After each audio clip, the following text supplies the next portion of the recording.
Good evening, viewers, and welcome to today's edition of the News Bulletin. Here are the headlines of the day. Winter session of Parliament concludes as both houses adjourned sine die.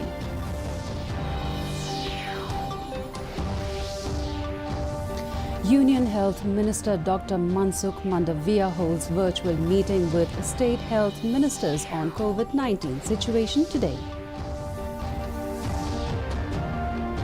MPCC Election Committee to recommend names of as many as 40 candidates for 2023 Assembly polls to AICC for approval. And West Jaintia Hills Deputy Commissioner felicitates sportspersons who triumphed in the recently concluded Northeast Olympic Games.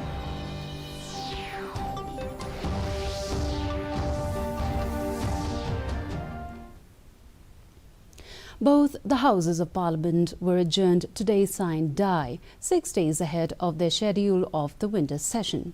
In his valedictory address in the Lok Sabha, Speaker Om Birla informed that the productivity of the House was 97% during the session.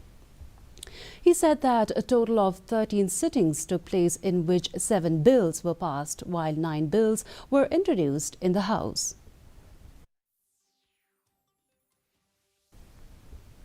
Union Health Minister Dr. Mansukh Mandavia held a meeting with the state health ministers on COVID-19 situation. The meeting was necessitated in the wake of the recent spike in cases of COVID-19 in some countries. He underlined that COVID is not over yet and directed the officials to be fully geared up and strengthen surveillance. Meanwhile, the government has also granted approval to Bharat Biotech's nasal COVID vaccine for booster dose for those aged above 18 years. It said the vaccine will be available in private hospitals for a booster dose in the initial phase and will be introduced on the COWIN platform today. Meghalaya Pradesh Congress Committee or MPCC Election Committee will meet on December 29th to finalize the list of as many as 40 candidates of the first list to recommend to the All India Congress Committee for their approval. Informing this, MPCC Chief Vincent H. Pala said that announcement of the first list of candidates will only be done as and when the elections are declared by the Election Commission. On the future of the state Congress after mass exodus of sitting MLAs, he said that the party has as many as 16 sitting MDCs, ex-MDCs, ex-MLAs and the other new ones are contesting. Since 55% of the sitting MLAs usually do not win again, they have a good chance. It may be mentioned that there was a mass exodus of Congress MLAs to TMC last year and the remaining 5 were suspended for extending their support to the NPP-led MDA coalition. Names which we are recommending. So tentative on 29, the names from PEC, from MPCC will be finalized and sent to Delhi subject to their approval. The names, the candidates will be declared by AICC. Chairman of the Meghalaya Congress Manifesto Drafting Committee, Dr. Celestine Lingdor, informed that the manifesto of the party will be focused on how to improve the revenue of the state. Giving a sneak peek of the manifesto, he said that once the party comes to power, all revenue leakages will be plugged. In terms of tourism, he said that they will work to benefit the local populace as the ongoing trend is more beneficial for the tour operators and vehicle owners from the neighbouring state. Apart from this, he asserted that the party will focus on unemployment and women-related issues. Decided that the moment the Congress comes to power, all leakages when it comes to revenue will be plugged. Then the next one that we concentrate is the unemployment. So when we talk of unemployment, the youths are the main target group that we plan to help. Meghalaya Congress is hoping to gain in the 2023 Assembly polls from the infighting of the ruling NPP-led coalition partners. State Congress Chief Vincent H. Pala said while the rank and file of the Congress is united and working in coordination, the coalition partners are attacking each other and there are factions between them so much so that they have also started deciding on the portfolios. Pointing out that the BJP is poaching NPP candidates and the NPP is poaching the UDP, Pala said the Congress will have the mileage out of this.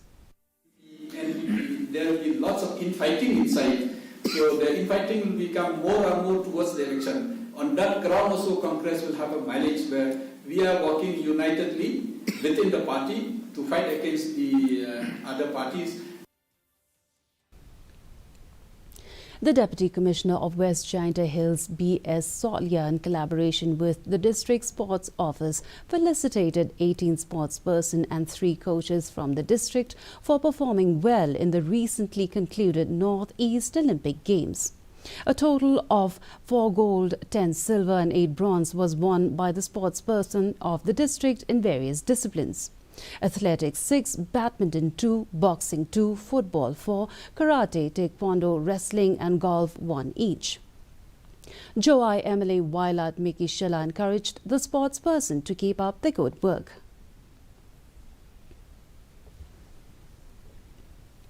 And now for the weather report. The maximum temperature recorded in the city was 15.0 degrees Celsius and the minimum temperature was 6.7 degrees Celsius. The relative humidity in the morning was 84%, while it was 80% in the evening. The forecast says weather is most likely to remain dry. This is a reminder that our news bulletin is also available live on our YouTube channel, Facebook, Twitter and Instagram. In addition to watching on television, viewers may visit the DD News Shillong YouTube channel to tune in to our daily bulletin. And before we wind up, here's the headlines once again. Winter session of Parliament concludes as both houses adjourned sine die.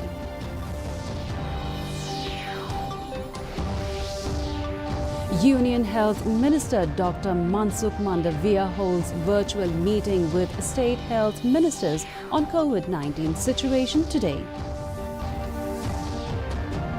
MPCC Election Committee to recommend names of as many as 40 candidates for 2023 Assembly polls to AICC for approval. And West Jaintia Hills Deputy Commissioner felicitates sportsperson who triumphed in the recently concluded North-East Olympic Games.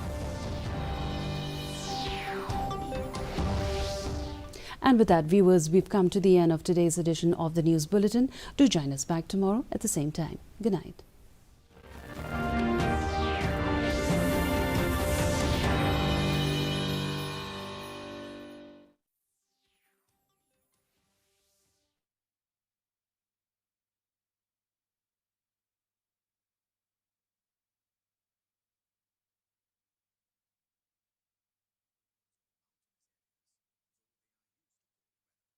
Biggest threats are hypothermia, frostbite, and swelling in the lungs. Always check weather prediction before